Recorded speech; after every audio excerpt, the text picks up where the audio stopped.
Capítulo segundo, que trata de la primera salida que de su tierra hizo el ingenioso Don Quijote. Hecha pues estas prevenciones, no quiso aguardar más tiempo a poner en efecto su pensamiento, apretándole a ello la falta que él pensaba que hacía en el mundo su tardanza, según eran los agravios que pensaba deshacer, tuertos que enderezar, sin razones que enmendar, y abusos que mejorar y deudas que satisfacer. Y así, sin dar parte a persona alguna de su intención, y sin que nadie le viese, una mañana, antes del día, que era uno de los calurosos del mes de julio, se armó de todas sus armas, subió sobre Rocinante, puesta su mal compuesta celada, embrazó su ardaga, tomó su lanza y, por la puerta falsa de un corral, salió al campo con grandísimo contento y alborozo de ver con cuánta facilidad había dado principio a su buen deseo. Mas apenas se vio en el campo, cuando le asaltó un pensamiento terrible y tal, que por poco le hiciera dejar la comenzada empresa, y fue que le vino a la memoria que no era armado caballero, y que, conforme la ley de caballería, ni podía ni debía tomar armas con ningún caballero, y, puesto que lo fuera, había de llevar armas blancas, como noble caballero, sin empresa en el escudo, hasta que por su esfuerzo la ganase. Estos pensamientos le hicieron titubear en su propósito, mas, pudiendo más su locura que otra razón alguna, propuso de hacerse armar caballero del primero que topase, a imitación de otros muchos que así lo hicieron, según él había leído en los libros que tal le tenían. En lo de las armas blancas pensaba limpiarla de manera, en teniendo lugar, en que lo fuese más que un armiño, y con esto se quietó y prosiguió su camino, sin llevar otro que aquel que su caballo quería, creyendo que en ello consistía la fuerza de las aventuras. Yendo pues caminando nuestro flamante aventurero, iba hablando consigo mesmo y diciendo: ¿Quién duda sino que en los venideros tiempos, cuando salga a la luz la verdadera historia de mis famosos hechos, que el sabio que los escribiere no ponga, cuando llegue a contar esta mi primera salida tan de mañana, de esta manera? Apenas había el rubicundo Apolo tenido por la faz de la ancha y espaciosa tierra las doradas hebras de sus hermosos cabellos, y apenas los pequeños y pintados pájaros con sus arpadas lenguas habían saludado con dulce y meliflua armonía la venida de la rosada aurora, que, dejando la blanda cama del celoso marido por las puertas y balcones del manchego horizonte a los mortales, se mostraba,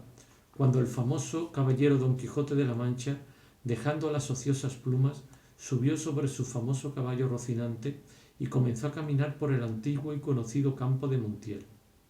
Y era la verdad que por él caminaba, y añadió diciendo: dichosa edad y dichoso siglo aquel donde saldrá a luz las famosas hazañas mías, dignas de entallarse en bronce, esculpirse en mármoles y pintarse en tablas para memoria en lo futuro. Oh tú, sabio encantador, quien quiera que seas, a quien ha de tocar el ser cronista de esta peregrina historia, ruégote que no te olvides de mi buen Rocinante, compañero eterno mío en todos mis caminos y carreras. Luego volvía diciendo, como si verdaderamente fuera enamorado: oh Dulcinea, oh princesa Dulcinea, señora de este cautivo corazón, mucho agravio me habedes fecho en despedirme y reprocharme en el riguroso afincamiento de mandarme no parecer ante la vuestra fermosura. Plegaos, señoras, de membraros de este vuestro sujeto corazón, que tantas cuitas por vuestro amor padece. Con estos iban ensartando otros disparates, todos al modo de los que sus libros le habían enseñado, imitando en cuanto podía su lenguaje. Con esto caminaba tan despacio y el sol entraba tan apriesa y con tanto ardor que fuera bastante a derretirle los sesos si alguno tuviera. Casi todo aquel día caminó sin acontecerle cosa que de contar fuese, de lo cual se desesperaba, porque quisiera topar luego con quien hacer experiencia de valor de su fuerte brazo. Autores hay que dicen que la primera aventura que le vino fue la del Puerto Lápiz. Otros dicen que la de los molinos de viento. Pero lo que yo he podido averiguar en este caso, y lo que he hallado escrito en los anales de la Mancha, es que él anduvo todo aquel día y, al anochecer, su rocín y él se hallaron cansados y muertos de hambre, y que, mirando a todas partes por ver si descubrían algún castillo o alguna majada de pastores donde recogerse y donde pudiese remediar su mucha hambre y necesidad, vio no lejos del camino por donde iba una venta,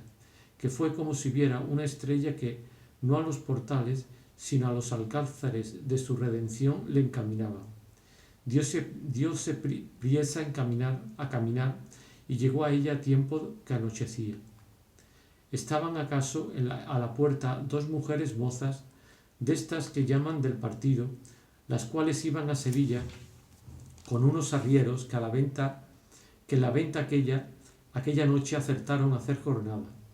Y como a nuestro aventurero todo cuanto pensaba, veía o imaginaba le parecía ser hecho y pasar al modo de lo que había leído, luego que vio la venta se le presentó que era un castillo con sus 4 torres y chapiteles de luciente plata, sin faltarle un puente levadiza y honda cava, con todos aquellos adherentes que semejantes castillos se pintan. Fuese llegando a la venta que a él le parecía castillo, y a poco trecho de ella detuvo las riendas de Rocinantes,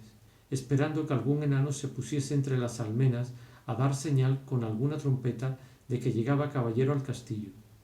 Pero como vio que se tardaban y que Rocinante se daba priesa por llegar a la caballeriza, se llegó a la puerta de la venta y vio a las 2 distraídas mozas que allí estaban,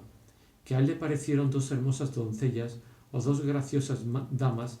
que delante de la puerta del castillo se estaban solazando. En esto sucedió acaso que un porquero que andaba recogiendo de unos rastrojos una manada de puercos, que sin perdón así se llaman, tocó un cuerno, a cuya señal ellos se recogieron,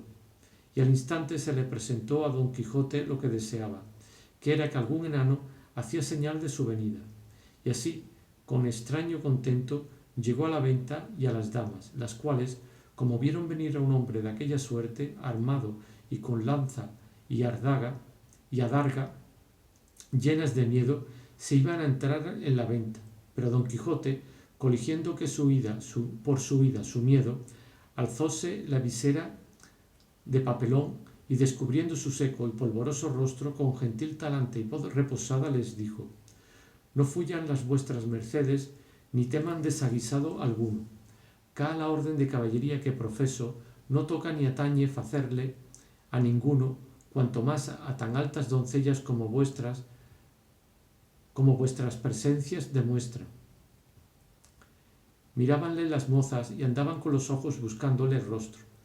que la mala visera le encubría.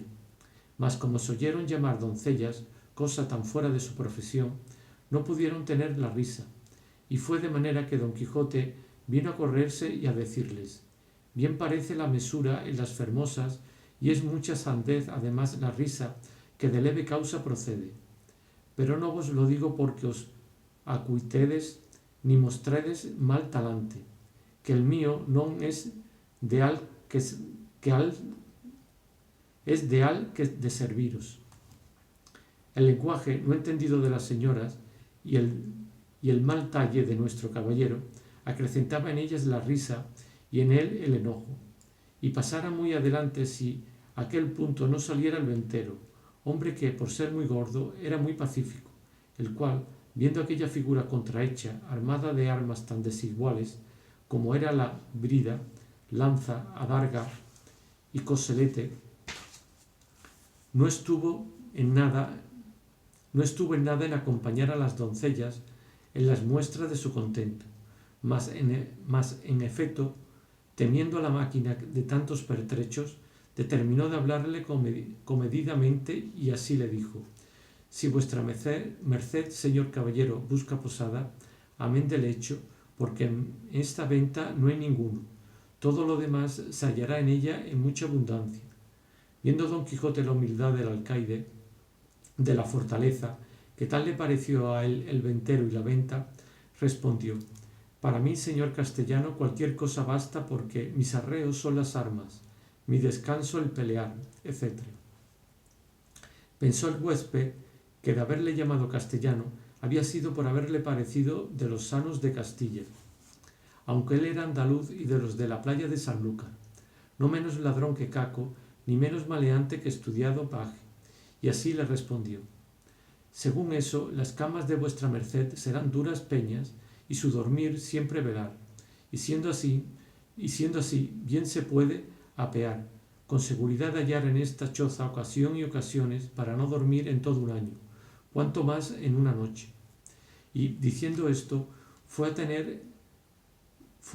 el estribo a Don Quijote, el cual se apeó con mucha dificultad y trabajo, como aquel que en todo aquel día no se había desayunado. Dijo luego al huésped que le tuviese mucho cuidado de su caballo, porque era la mejor pieza que comía pan en el mundo. Miróle el ventero y no le pareció tan bueno como Don Quijote decía, ni aun la mitad, y acomodándole la caballeriza volvió a ver lo que su huésped mandaba, al cual estaban desarmando las doncellas que ya se habían reconciliado con él, las cuales, aunque le habían quitado el peto y el espaldar, jamás supieron ni pudieron desencajarle la gola ni quitarle la contrahecha cerada, que traía atada con unas cintas verdes, y era menester cortarlas por no poder quitar los ñudos. Mas él no quiso consentir en ninguna manera, y así se quedó toda aquella noche con la celada puesta, que era la más graciosa y extraña figura que se pudiera pensar. Y al desarmarle, como él se imaginaba que aquellas traídas y llevadas que le desarmaban eran algunas principales señoras y damas de aquel castillo, le dijo con mucho donaire: nunca caballero de damas tan bien servido como fuera Don Quijote cuando de su aldea vino. Doncellas curaban dél, princesas del su rocino, o Rocinante, que este es el nombre, señoras mías, de mi caballo, y Don Quijote de la Mancha el mío, que, puesto que no quisiera descubrirme fasta que las fazañas fechas en vuestro servicio y pro me descubrieran, la fuerza de acomodar al propósito presente este romance viejo de Lanzarote ha sido causa que sepáis mi nombre antes de toda sazón. Pero tiempo vendrá en que las vuestras señorías me manden y yo obedezca, y el valor de mi brazo descubra el deseo que tengo de serviros. Las mozas, que no estaban hechas a oír semejantes retóricas, no respondían palabra. Solo le preguntaron si quería comer alguna cosa. Cualquiera llantaría yo, respondió Don Quijote, porque a lo que entiendo me haría mucho al caso. A dicha acertó a ser viernes aquel día, y no había en toda la venta sino unas raciones de un pescado que en Castilla llaman abadejo, y en Andalucía bacallao, y en otras partes curadillo, y en otras truchuela. Preguntáronle si por ventura comería su merced truchuela, que no había otro pescado que dalle a comer. Como haya muchas truchuelas, respondió Don Quijote, podrían servir de una trucha, porque en eso se me da que me den 8 reales en sencillos que en una pieza de a 8. Cuanto más que podría ser que fuesen estas truchuelas como la ternera, que es mejor que la vaca, y el cabrito que el cabrón, pero que sea lo que fuere, venga luego, que el trabajo y peso de las armas no se pueden llevar sin el gobierno de las tripas. Pusiéronle la mesa a la puerta de la venta por el fresco, y trújole el huésped una porción de mal remojado y peor cocido bacallao, y un pan tan negro y mugriento como sus armas. Pero era materia de grande risa verle comer, porque como tenía puesta la celada y alzada la visera, no podía poner nada en la boca con sus manos si otro no se lo daba y ponía. Y ansí una de aquellas señoras servía de este menester,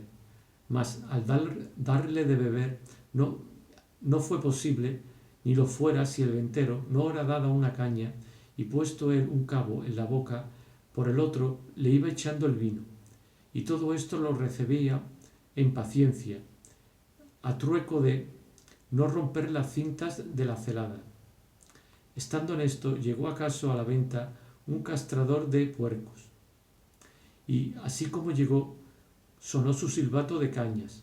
4 o 5 veces, con lo cual acabó de confirmar Don Quijote que estaba en algún famoso castillo, y que le servían con música, y que el abadejo eran truchas, el pan candelal,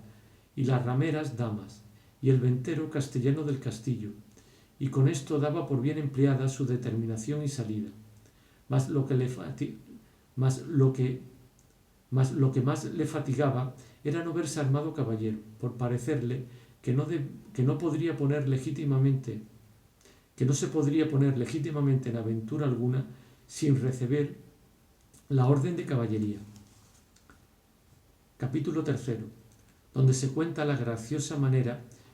que tuvo Don Quijote en armarse caballero. Y así, fatigado de este pensamiento, abrevió su venteril y limitada cena, la cual acabada, llamó al ventero y encerrándose con él en la caballeriza, se hincó de rodillas ante él diciéndole: no me levantaré jamás de donde estoy, valeroso caballero, hasta que la vuestra cortesía me otorgue un don que pedirle quiero, el cual redundará en alabanza vuestra y en pro del género humano. El ventero, que vio a su huésped a sus pies y oyó semejantes razones, estaba confuso mirándole, y sin saber qué hacer ni decirle, y porfiaba con él que se levantase, y jamás quiso hasta que le hubo de decir que él le otorgaba el don que le pedía. No esperaba yo menos de la gran magnificencia vuestra, señor mío, respondió Don Quijote, y así os digo que el don que os he pedido y de vuestra liberalidad me ha sido otorgado es que mañana, en aquel día, me habéis de armar caballero, y esta noche en la capilla de este vuestro castillo velaré las armas, y mañana, como tengo dicho, se cumplirá lo que tanto deseo, para poder, como se debe, ir por todas las 4 partes del mundo, buscando las aventuras en pro de los menesterosos, como está a cargo de la caballería de los caballeros andantes, como yo soy, cuyo deseo a semejantes fazañas es inclinado. El ventero, que como está dicho era un poco socarrón y ya tenía algunos barruntos de la falta de juicio de su huésped,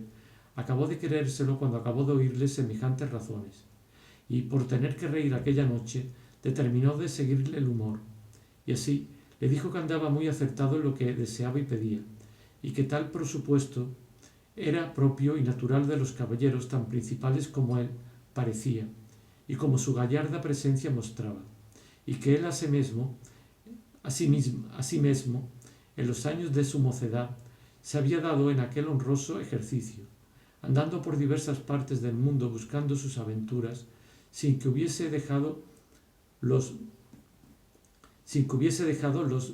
percheles de Málaga, islas de Riarán, Compás de Sevilla, Azoguejo de Segovia, la Olivera de Valencia, Rondilla de Granada, Playa de Sanlúcar, Potro de Córdoba y las Ventillas de Toledo, y otras diversas partes, donde había ejercitado la ligereza de sus pies, sutileza de sus manos, haciendo muchos tuertos, recuestando muchas viudas, deshaciendo algunas doncellas y engañando a algunos pupilos,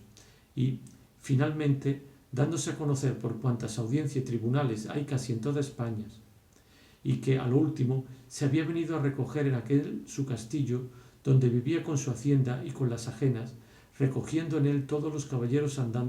caballeros andantes de cualquiera calidad y condición que fuese, solo por la mucha afición que les tenía y porque partiesen con él de sus haberes en pago de su buen deseo. Díjole también que en aquel su castillo no había capilla alguna donde poder velar las armas, porque estaba derribada para hacerla de nuevo, pero que en caso de necesidad él sabía que se podían velar donde quiera, y que aquella noche las podía velar en un patio del castillo, que a la mañana, siendo Dios servido, se harían las debidas ceremonias, de manera que él quedase armado caballero y tan caballero que no pudiese ser más en el mundo. Preguntóle si traía dineros. Respondió Don Quijote que no traía blanca, que él nunca había leído en las historias de los caballeros andantes que ninguno los hubiese traído. A esto dijo el ventero que se engañaba, que puesto caso que en las historias no se escribía, por haberles parecido a los autores de ellas que no era menester escribir una cosa tan clara y tan necesaria de traerse como eran dineros y camisas limpias, no por eso se había de creer que no los trujeron, y así tuviese por cierto y averiguado que todos los caballeros andantes, que de tantos libros están llenos y atestados, Llevaban bien herradas las bolsas, por lo que pudiese sucederle,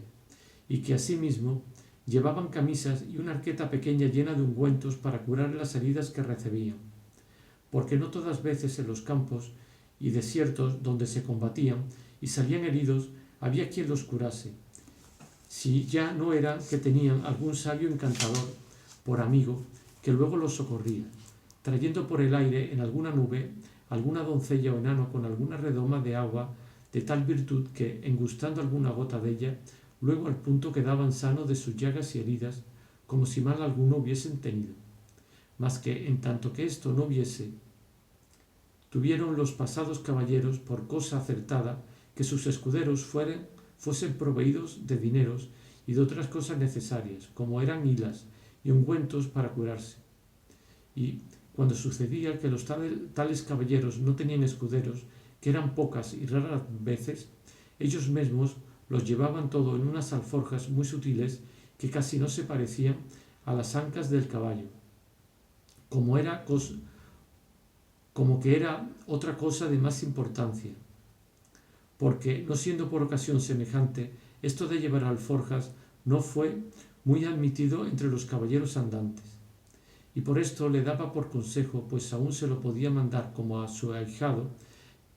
que tan presto lo había de ser, que no caminase de allí adelante sin dineros y sin las prevenciones referidas, y que verían cuán bien se hallaba con ellas cuando menos se pensase. Prometiéndole don Quijote de hacer lo que se le aconsejaba con toda puntualidad, y así se dio luego orden como velase las armas en un corral grande que a un lado de la venta estaba, y recogiéndolas don Quijote todas, las puso sobre una pila que junto a un pozo estaba, y, embrazando su adarga, asió de su lanza y con gentil continente se comenzó a pasear delante de la pila, y cuando comenzó el paseo, comenzaba a cerrar la noche. Contó el ventero a todos cuantos estaban en la venta la locura de su huésped, la vela de las armas y la armazón de caballería que esperaba. Admiráronse de tan extraño género de locura y fuéronselo a mirar desde lejos, y vieron que, con sosegado ademán, unas veces se paseaba, otras, arrimado a su lanza, ponía los ojos en las armas sin quitarlos por un buen espacio de ella. Al cabo de cerrar la noche, pero con tanta claridad de la luna, que podía competir con el que se la prestaba, de manera que cuanto el noble caballero hacía era bien visto de todos. Antojósele en esto a uno de los arrieros que estaba en la venta ir a dar agua a su recua, y fue menester quitar las armas de don Quijote que estaban sobre la pila, el cual, viéndole llegar en voz alta, le dijo: «Oh tú, quien quiera que seas, atrevido caballero, que llegas a tocar las armas del más valeroso andante que jamás se ciñó espada, mira lo que haces y no las toques, si no quieres dejar la vida en pago de tu atrevimiento». No se curó el arriero de estas razones, y fuera mejor que se curara, porque fuera a curarse en salud. Antes, trabando de las correas, las arrojó gran trecho de sí, lo cual, visto por don Quijote, alzó los ojos al cielo y, puesto el pensamiento a lo que pareció en su señora Dulcinea, dijo: «Acorredme, señora mía, en esta primera afrenta que a este vuestro avasallado pecho se le ofrece. No me desfallezca en este primer trance vuestro favor y amparo». Y diciendo de estas y otras semejantes razones, soltando la adarga, alzó la lanza a dos manos y dio con ella tan gran golpe al arriero en la cabeza que le derribó en el suelo, tan maltrecho que, si secundara con otro, no tuviera necesidad de maestro que le curara. Hecho esto, recogió sus armas y tornó a pasearse con el mismo reposo que primero. Desde allí a poco, sin saberse lo que había pasado, porque aún estaba aturdido el arriero, llegó otro con la misma intención de dar agua a sus mulos, y llegando a quitar las armas para desembarazar la pila, sin hablar don Quijote palabra y sin pedir favor a nadie, soltó otra vez la adarga y alzó otra vez la lanza, y sin hacerla pedazos hizo más de 3 la cabeza del segundo arriero, porque se la abrió por 4. Al ruido acudió toda la gente de la venta, y entre ellos el ventero. Viendo esto, Don Quijote embarazó su adarga y puesta mano a su espada dijo: «Oh señora de la fermosura, esfuerzo y vigor del debilitado corazón mío, ahora es tiempo que vuelvas los ojos de tu grandeza a este tu cautivo caballero, que tamaña aventura está atendiendo». Con esto cobró a su parecer tanto ánimo que si la cometieran todos los arrieros del mundo no volviera el pie atrás. Los compañeros de los heridos, que tales los vieron, comenzaron desde lejos a llover piedras sobre Don Quijote, el cual, lo mejor que podía, se reparaba con su adarga y no se osaba apartar de la pila por no desamparar las armas. El ventero daba voces que le dejasen, porque ya les había dicho que cómo era loco, y que por loco se libraría aunque los matase a todos. También Don Quijote las daba mayores, llamándolos de alevosos y traidores, y que el señor del castillo era un follón y mal nacido caballero, pues de tal manera consentía que se tratasen los andantes caballeros, y que si él hubiera recibido la orden de caballería, que él le diera a entender su alevosía. Pero de vosotros, soez y baja canalla, no hago caso alguno. Tirad, llegad, venid y ofenderme en cuanto pudiéredes, que vosotros veréis el pago que lleváis de vuestra sandez y demasía. Decía esto con tanto brío y denuedo que infundió un terrible temor en los que la cometían. Y así por esto como por las persuasiones del ventero, le dejaron de tirar, y él dejó retirar a los heridos y tornó a la velada de sus armas, con la misma quietud y sosiego que primero. No le parecieron bien al ventero las burlas de su huésped, y determinó abreviar y darle la negra orden de caballería luego, antes que otra desgracia sucediese. Y así, llegándose a él, se disculpó de la insolencia de aquella gente baja que aquella gente baja con él había usado, sin que él supiese cosa alguna, pero que bien castigados quedaban en su atrevimiento. Díjole, como ya le había dicho, que en aquel castillo no había capilla, y que para lo que le restaba de hacer tampoco era necesario, que todo el toque de quedar armado caballero consistía en la pescozada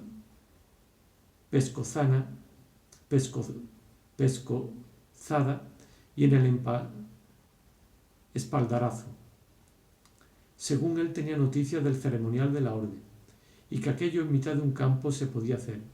y que ya había cumplido con lo que tocaba al velar las armas, que con solas 2 horas de vela se cumplía, cuanto más que él había estado más de 4. Todo se lo recreyó Don Quijote, y dijo que él estaba allí pronto para obedecerle, y que concluyese con la mayor brevedad que pudiese, porque si fuese otra vez acometido y se viese armado caballero, no pensaría dejar persona viva en el castillo, excepto aquellas que él le mandase, a quien por su respeto dejaría. Atrevido y medroso de esto el castellano, trujo luego un libro donde asentaba la paja y cebada que daba a los arrieros, y con un cabo de vela que le traía un muchacho, y con las 2 ya dichas doncellas, se vino a donde Don Quijote estaba, al cual mandó hincar de rodillas, y leyendo en su manual, como que decía alguna devota oración, en mitad de la leyenda alzó la mano y dióle sobre el cuerpo un buen golpe, y tras él con su mesma espada un gentil espaldarazo, siempre murmurando entre dientes como que rezaba. Hecho esto, mandó a una de aquellas doncellas que le ciñese la espalda, lo cual lo hizo con mucha desenvoltura y discreción, porque no fue menester poca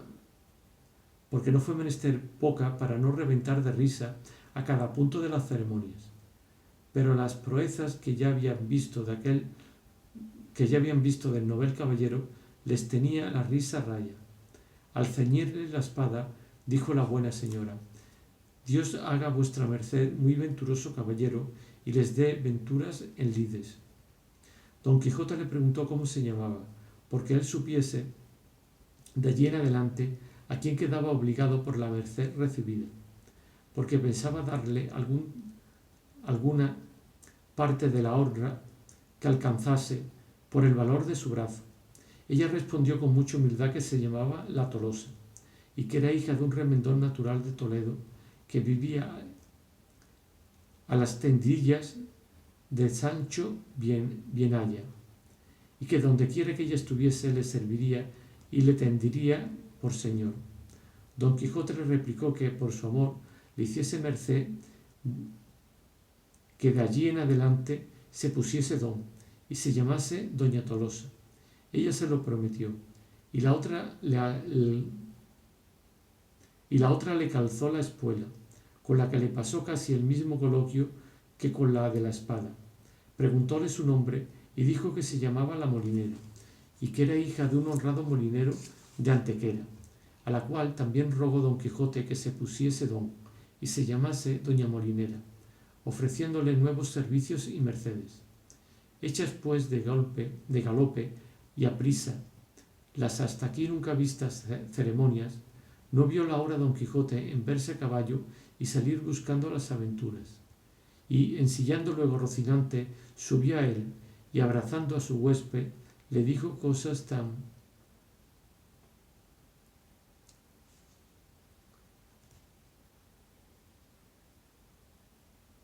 extrañas, agradeciéndole la merced de haberle armado caballero, que no es posible acertar a referirlas. El ventero, por verle ya fuera de la venta, con no menos retóricas, aunque con más breves palabras, respondió a las suyas y, sin pedirle la costa de la posada, le dejó ir a la buena hora. Capítulo IV. De lo que le sucedió a nuestro caballero cuando salió de la venta. La del alba sería cuando Don Quijote salió de la venta, tan contento, tan gallardo, tan alborozado por verse ya armado caballero, que el gozo le reventaba por las cinchas del caballo. Mas, viniéndole a la memoria los consejos de su huésped, cerca de las prevenciones tan necesarias que había de llevar consigo, especial la de los dineros y camisas, determinó volver a su casa y acomodarse de todo, y de un escudero, haciendo cuenta de recibir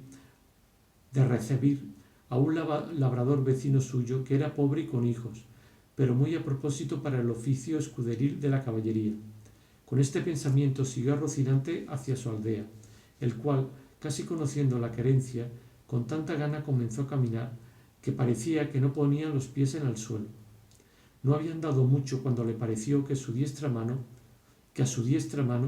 de la espesura de un bosque que allí estaba, salían unas voces delicadas como de persona que se quejaba, y apenas las hubo oído cuando dijo: «Gracias doy al cielo por la merced que me hace, pues tan presto me pone ocasiones delante donde yo pueda cumplir con lo que debo a mi profesión y donde pueda coger el fruto de mis buenos deseos». Estas voces, sin duda, son de algún menesteroso o menesterosa que ha menester mi favor y ayuda. Y volviendo las riendas, encaminó a Rocinante hacia donde le pareció que las voces salían, y a pocos pasos que entró en el bosque, vio atada una yegua a una encina, y atado a otra a un muchacho desnudo de medio cuerpo arriba, hasta de edad de 15 años, que era el que las voces daba, y no sin causa, porque le estaban dando con una pretina muchos azotes, un labrador de buen talle, y cada azote le acompañaba con una reprehensión y consejos, porque decía: «La lengua queda y los ojos listos». Y el muchacho respondía: «No lo haré otra vez, señor mío, por la pasión de Dios, que no lo haré otra vez, y yo prometo de tener de aquí adelante más cuidado con el hato». Y viendo Don Quijote lo que pasaba, con voz airada dijo: «Descortés caballero, mal parece tomaros con quien defender no se puede. Subid sobre vuestro caballo y tomad vuestra lanza», que también tenía una lanza arrimada a la encina donde estaba arrendada la yegua, que yo os haré conocer ser de cobarde lo que estáis haciendo. El labrador,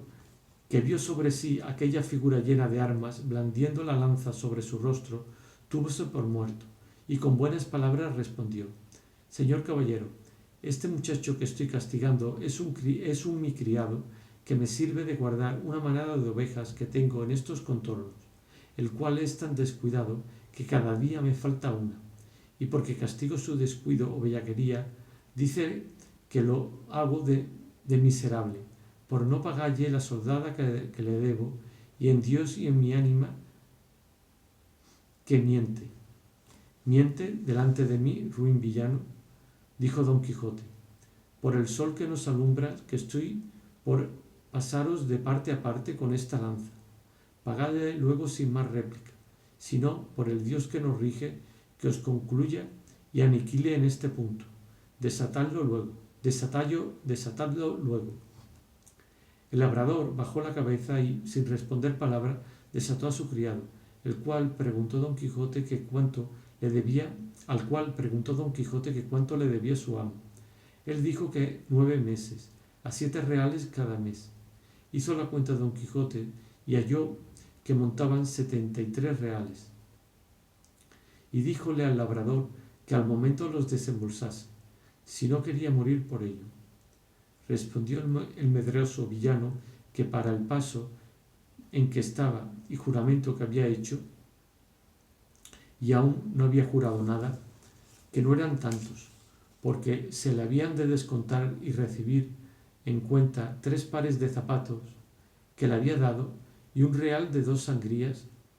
que le había hecho estando enfermo. Bien está todo eso, replicó Don Quijote, pero quédense los zapatos y las sangrías por los azotes que sin culpa le habéis dado. Y si se rompió el cuero de los zapatos que vos pagaste, vos le habéis rompido el de su cuerpo. Y si le sacó el barbero sangre estando enfermo, vos en sanidad se la habéis sacado. Ansí que, por esta parte, no os debe nada. El daño está, señor caballero, en que no tengo aquí dineros. Véngase Andrés conmigo a mi casa, que yo se los pagaré 1 real sobre otro. Irme yo con él, dijo el muchacho,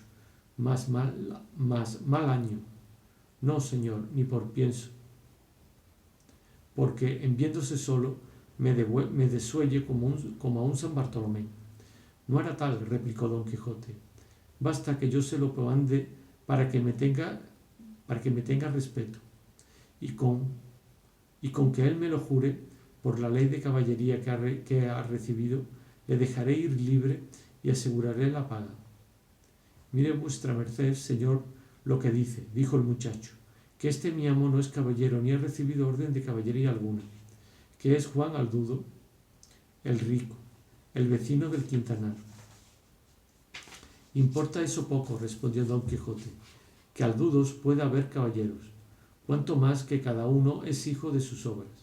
Así es verdad, dijo Andrés, pero este mi amo, ¿de qué obra es hijo? Pues me niega mi soldada y mi sudor y trabajo. No niego, hermano Andrés, respondió el labrador, y hacedme el placer de venir conmigo, que yo juro por todas las órdenes que de caballerías hay en el mundo de pagaros, como tengo dicho, 1 real sobre otro y aun sahumados. Del sahumerio os hago gracia, digo Don Quijote, dándoselos en reales, que con eso me contento. Y mirad que lo cumpláis como lo habéis jurado, si no, por el mismo juramento os juro de volver a buscaros y a castigaros, y que os tengo de hallar, porque aunque os escondáis más que una lagartija, y si queréis saber quién os manda esto, para quedar con más veras obligados a cumplirlo, sabed que soy el valeroso Don Quijote de la Mancha, el desfacedor de agravios y sin razones, y a Dios que da y no se os parta de las mientes lo prometido y jurado, so pena de la pena pronunciada. Y en diciendo esto picó a Rocinante y en breve espacio se apartó de ello. Siguióle el labrador con los ojos, y cuando vio que había traspuesto del bosque y que ya no parecía, volvióse a su criado Andrés y díjole: venid acá, hijo mío, que os quiero pagar lo que os debo, como aquel deshacedor de agravios me dejó mandado. Eso juro yo, dijo Andrés. ¿Y cómo me andará vuestra merced acertando? ¿Y cómo me andará vuestra merced acertado en cumplir el mandamiento de aquel buen caballero, que 20.000 años viva, que, según es de valeroso y de buen juez, vive Roque, que si no me paga, que vuelva y ejecute lo que dijo? También lo juro yo, dijo el labrador, pero por lo mucho que os quiero acrecentar la deuda por acrecentar la paga. Y asiéndole del brazo, le tornó a atar a la encina, donde le dio tantos azotes que le dejó por muerto. Llamad, señor Andrés, ahora, decía el labrador, al desfacedor de agravios. Veréis que no desface aqueste, aunque creo que no está acabado de hacer, porque me viene gana de desollaros vivos como vos temíades. Pero al fin le desató y le dio licencia que fuese a buscar su juez para que ejecutase la pronunciada sentencia. Andrés se partió algo mohino, jurando de ir a buscar al valeroso Don Quijote de la Mancha y contalle punto por punto lo que había pasado y que se lo había de pagar con las 70. Pero con todo eso, él se partió llorando y su amo se quedó riendo. Y de esta manera deshizo el agravio el valeroso Don Quijote, el cual, contentísimo de lo sucedido, pareciéndole que habías dado felicísimo y alto principio a sus caballerías, con gran satisfacción de sí mismo, iba caminando hacia su aldea, diciendo a media voz: bien te puedes llamar dichosa sobre cuantas hoy viven en la tierra, o sobre las más bellas, dulce, o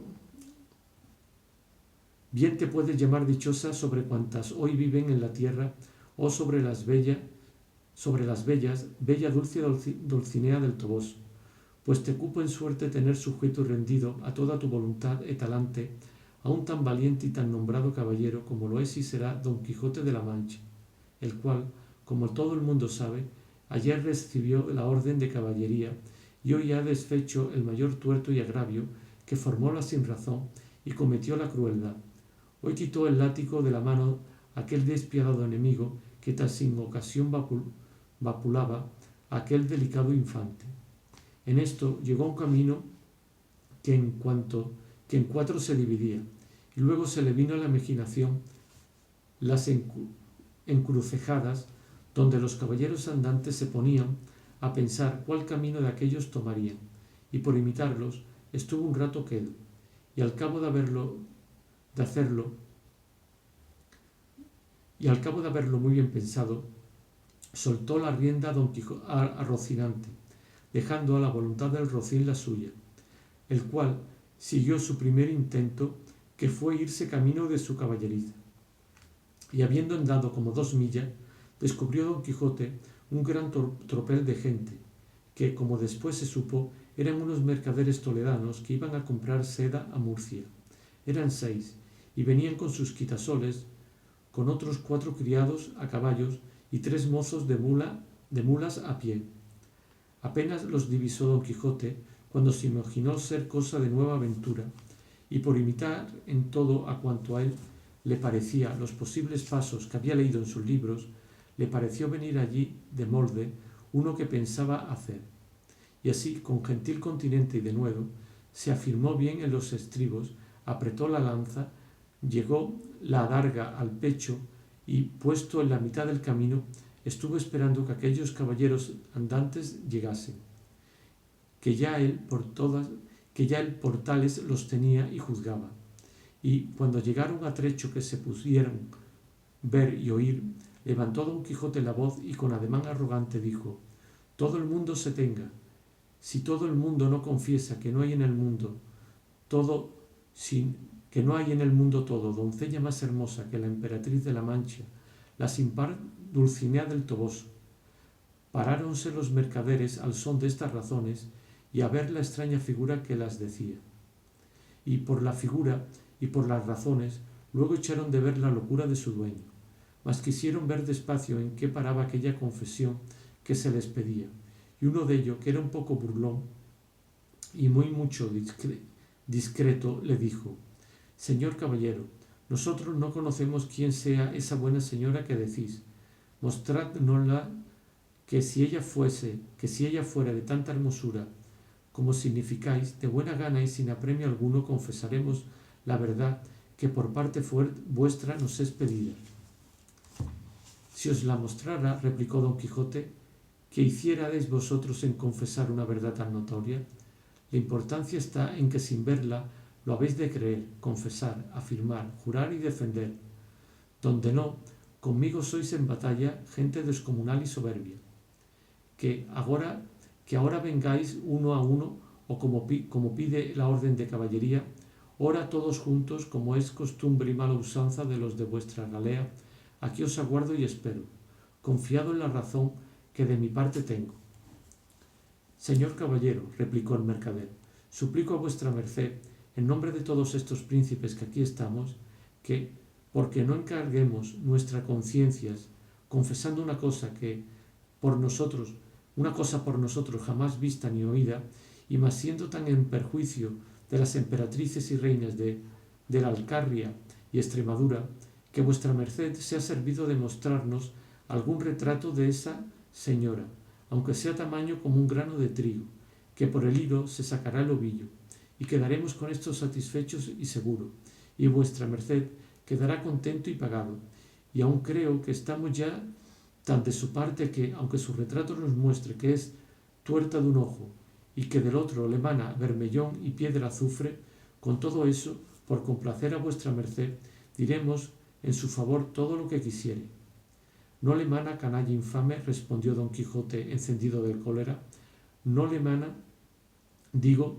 eso que decís, sino ámbar y aljalia entre algodones, y no es tuerta ni corvada, ni corcovada, sino más derecha que un uso de guadarrama. Pero vosotros pagaréis la grande blasfemia que habéis dicho contra tamaña beldad como es la de mi señora. Y en diciendo esto, arremetió con la lanza baja contra el que lo había dicho, con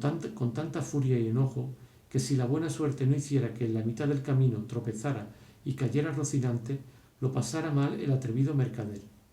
Cayó Rocinante, y fue rodando su amo una buena pieza por el campo, y queriéndose levantar jamás pudo. Tal embarazo le causaba la lanza, adarga, espuelas y celadas con el peso de las antiguas armas.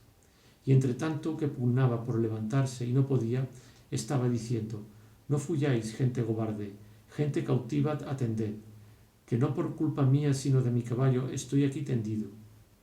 Un mozo de mulas de los que allí venían, que no debía de ser muy bien intencionado, oyendo decir al pobre caído tantas arrogancias, no lo pudo sufrir sin darle la respuesta en las costillas, y llegándose a él, tomó la lanza y, después de haberla hecho pedazos, con uno de ellos comenzó a dar a nuestro Don Quijote tantos palos que, a despecho y pesar de sus armas, le molió como cibera. Dándole voces sus amos que no le diese tantos y que le dejase, pero estaba ya el mozo picado y no quiso dejar el juego hasta envidiar todo el resto de su cólera. Y acudiendo por los demás trozos de la lanza, los acabó de deshacer sobre el miserable caído, que, con toda aquella tempestad de palos que sobre él vía, no cerraba la boca, amenazando al cielo y a la tierra y a los malandrines que tal le parecían. Cansóse el mozo y los mercaderes siguieron su camino, llevando que contar en todo él del pobre apaleado, el cual, después que se vio solo, tornó a probar si podía levantarse, pero si no lo pudo hacer, cuando sano y bueno, ¿cómo lo haría molido y casi deshecho? Y aún se tenía por dichoso, pareciéndole que aquella era propia desgracia de caballero, aquella era propia desgracia de caballeros andantes, y toda la atribuía a la falta de su caballo, y no era posible levantarse, según tenía abrumado todo el cuerpo. Capítulo 5, de donde se prosigue la narración de la desgracia de nuestro caballero. Viendo pues que en efecto no podía menearse, acordó de acogerse a su ordinario remedio, que era pensar en algún paso de sus libros, y trújole su locura a la memoria, aquel de Valdovinos y del marqués de Mantua, cuando Carloto le dejó herido en la Montiña, historia sabida de los niños, no ignorada de los mozos, celebrada y aún creída de los viejos, y con todo esto no más verdadera que los milagros de Mahoma. Esta pues le pareció a él que le venía de molde para el paso en que se hallaba, y así, con muestras de grandes sentimientos, se comenzó a volcar por la tierra y a decir con debilitado aliento lo mismo que decía el herido caballero del bosque. ¿Dónde estás, señora mía, que no te duele mi alma? O no lo sabes, señora, o eres falsa y desleal. Y de esta manera fue prosiguiendo el romance hasta aquellos versos que dicen: «Oh noble marqués de Mantua, mi tío y señor carnal».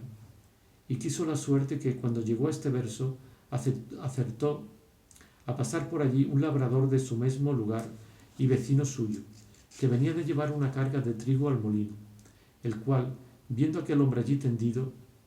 se llegó a él y le preguntó quién era y qué mal sentía que tan tristemente se quejaba.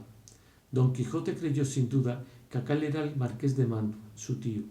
y así no le respondió otra cosa sino que fue proseguir en su romance, donde le daba cuenta de su desgracia y de los amores del hijo del emperante con su esposa, todo de la misma manera que el romance lo canta. El labrador estaba admirado oyendo aquellos disparates, y quitándole la visera, que ya estaba hecha pedazos de los palos, le limpió el rostro, que le tenía cubierto de polvo, y apenas le hubo limpiado cuando le conoció y le dijo: «Señor Quijana», que así se debía de llamar cuando él tenía juicio y no había pasado de hidalgo sosegado a caballero andante, «¿quién ha puesto a vuestra merced de esta suerte?». Pero él seguía con su romance a cuanto le preguntaba. Viendo esto el buen hombre, lo mejor que pudo, le quitó el peto y espaldar, para ver si tenía alguna herida, pero no vio sangre ni señal alguna. Procuró levantarle del suelo, y no con poco trabajo le subió sobre su jumento, por parecer caballería más sosegada. Recogió las armas, las astillas de la lanza, y liólas sobre Rocinante, al cual tomó de la rienda y del cabestro al asno, y se encaminó hacia su pueblo, bien pensativo de oír los disparates que don Quijote decía. Y no menos iba don Quijote que, de puro molido y quebrantado, no se podía tener sobre el borrico, y de cuando en cuando daba unos suspiros que los ponía en el cielo, de modo que de nuevo obligó a que el labrador le dijese que mal sentía. Y no parece sino que el diablo le traía a la memoria los cuentos acomodados a sus sucesos, porque en aquel punto, olvidándose de Valdovinos, se acordó del moro Abindarráez, cuando el alcaide de Antequera, Rodrigo de Narváez, le prendió y llevó cautivo a su alcaldía, de suerte que, cuando el labrador le volvió a preguntar que cómo estaba y qué sentía, le respondió las mismas palabras y razones que el cautivo Abencerraje respondía a Rodrigo de Narváez, del mismo modo que él había leído la historia en la Diana, de Jorge Montemayor, donde se escribe, aprovechándose de ella tan a propósito que el labrador se iba dando al diablo de oír tanta máquina de necedades, por donde conoció que su vecino estaba loco y dábale priesa en llegar al pueblo por excusar el enfado que don Quijote le causaba con su larga arenga, al cabo de lo cual dijo: «Sepa vuestra merced, señor don Rodrigo de Narváez, que esta hermosa jarifa que he dicho es ahora la linda Dulcinea del Toboso, por quien yo he hecho, hago y haré los más famosos hechos de caballerías que se han visto, vean ni verán en el mundo». A esto respondió el labrador: «Mire vuestra merced, señor, Pecador de mí, que yo no soy Rodrigo de Narváez, ni Marqués de Mantua, sino Pedro Alonso, su vecino, ni vuestra merced es Valdovinos, ni Abindarráez, sino el honrado hidalgo el señor Quijana. Yo sé quién soy, respondió don Quijote, y sé que puedo no ser solo lo que he dicho, sino todos los 12 pares de Francia y aun todos los 9 de la fama, pues a todas las hazañas que ellos todos juntos y cada uno por sí hicieron, se aventajarán las mías. En estas pláticas y otras semejantes llegaron al lugar a la hora que anochecía, pero el labrador aguardó a que fuese algo más de noche, porque no vienen al molido hidalgo tan mal caballero. Llegada pues la hora que le pareció, entró en el pueblo y en la casa de don Quijote, la cual halló toda alborotada, y estaba en ella el cura y el barbero del lugar, que eran grandes amigos de don Quijote, que estaba diciéndole su ama a voces: ¿Qué le parece a vuestra merced, señor licenciado Pedro Pérez, que así se llamaba el cura, de la desgracia de mi señor? 3 días ha que no aparece él ni el rocín, ni la adarga, ni la lanza, ni las armas. Desventurada de mí, que me doy a entender, y así es ello la verdad, como nací para morir, que estos malditos libros de caballerías que él tiene y suele tener tan de ordinario le han vuelto loco, le han vuelto el juicio, que ahora me acuerdo haberle oído decir muchas veces, hablando entre sí, que quería hacerse caballero andante e irse a buscar las aventuras por estos mundos. Encomendados sean a Satanás y a Barrabás tales libros, que así han echado a perder el más delicado entendimiento que había en toda la Mancha. La sobrina decía lo mismo y aún decía más. Sepa, señor maese Nicolás, que este era el nombre del barbero, que muchas veces le aconteció a mi señor tío estarse leyendo en estos desalmados libros de desventuras 2 días con sus noches, al cabo de los cuales arrojaba el libro de las manos y ponía mano a la espada y andaba a cuchilladas por las paredes, y cuando estaba muy cansado decía que había muerto a 4 gigantes como 4 torres, y el sudor que sudaba del cansancio decía que era sangre de las feridas que había recibido en la batalla, y bebíase luego un gran jarro de agua fría, y quedaba sano y sosegado, diciendo que aquella agua era una preciosísima bebida que le había traído el sabio Esquife, un grande encantador y amigo suyo. Mas yo me tengo la culpa de todo, que no avisé a vuestras mercedes de los disparates de mi señor tío,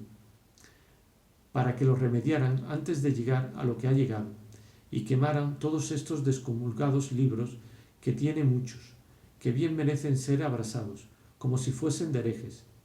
Esto digo yo también, dijo el cura, y a fe que no pase el día de mañana sin que de ellos no se haga alto público y sean condenados al fuego, porque no den ocasión a quien los leyeres de hacer lo que mi buen amigo debe de haber hecho. Todo esto estaba oyendo el labrador y don Quijote, con que acabó de entender el labrador la enfermedad de su vecino, y así comenzó a decirles a voces: abran vuestras mercedes al señor Valdovinos y al señor Marqués de Mantuas, que viene malferido, y al señor Moro Abindarráez, que trae cautivo el valeroso Rodrigo de Narváez, alcaide de Antequera. A estas voces salieron todos, y como conocieron los unos a su amigo, las otras a su amo y tío, que aún no se había apeado del jumento porque no podía, corrieron a abrazarle. Él dijo: ténganse todos, que vengo malferido por la culpa de mi caballo. Llévenme a mi lecho y llámese, si fuere posible, a la sabia Urganda, que cure y cate de mis feridas. Mira en hora maza, dijo a este punto el ama, si me decía a mí bien mi corazón del pie que cojeaba mi señor. Suba vuestra merced en buena hora, que sin que venga esa hurgada, le sabremos aquí curar. Malditos, digo, sean otra vez y otras cientos esos libros de caballería, que tal han parado a vuestra merced. Lleváronle luego a la cama, y catándole las feridas, no le hallaron ninguna, y él dijo que todo era molimiento, por haber dado una gran caída con Rocinante, su caballo, combatiéndose con 10 jayanes, los más desaforados y atrevidos que se pudieran fallar en gran parte de la tierra. Tal y tal, dijo el cura, jayanes hay en la lanza, para mi santiguada, que yo los quemé mañana antes que llegue la noche. Hicieronle a Don Quijote mil preguntas, y a ninguna quiso responder otra cosa sino que le diesen de comer y dejarse dormir, que era lo que más le importaba. Hízose así, y el cura se informó muy a la larga del labrador del modo que había hallado a Don Quijote. Él se lo contó todo, con los disparates que al hallarle y al traerle había dicho, que fue ponerse más deseo en el licenciado de hacer lo que otro día hizo, que fue llamar a su amigo el barbero maese Nicolás, con el cual se vino a casa de Don Quijote.